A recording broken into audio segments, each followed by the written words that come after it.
Nabaliw siya. Sir, yung pinaka nakakabaliw na na-experience ko ata sa buong buhay ko, sir. Nagulat pa ako, akala ko lakas ng tugtog. Akala ko nalakasan yung volume kasi yun yung una nagpe-play eh. Tapos tumigil, tapos, ala, lakas. Tapos bigla may pumukas, ala, andyan na pala sila. Tangina, ayop yun. Ano? Ang number one sa listahan ko ng banda sa Pilipinas.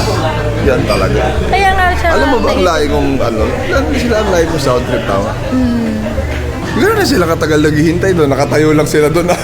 Oo, na nagkikwentuhan tayo, nakakahiya.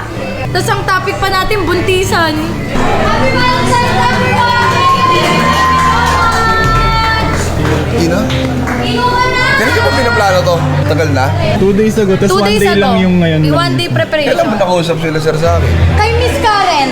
Thank you. Galing mo. Thank you so much.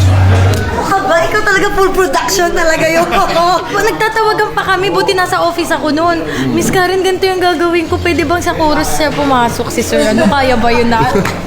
May GC kami, isama kita. Hindi niya na alam saan titingin.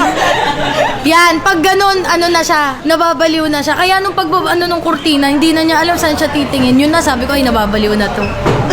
Gandaan pa siyang nagsisingkin sa akin. Alam ko agad na sila. Alam mo agad na si- si Sir Sargio, no? Nakita ko na agad. Ayan din, si Direk, inistorbo ko ang date. Ngayong gabi, hindi namin alam paano pagsasabay-sabayin lahat. Sabi ko, Direk, kailangan kita parang TP Fair.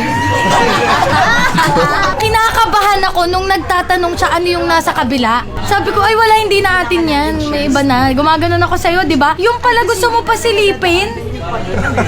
Dun sa likod, nakatayo na sila buong conversation namin. Medyo nahiya ako dun sa part na yun. Yung naghihintay sila sa likod para gulatin ako.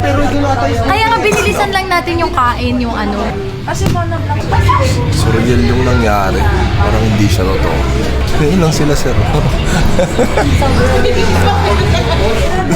Tangina talaga. Ayop talaga yun, putang ina.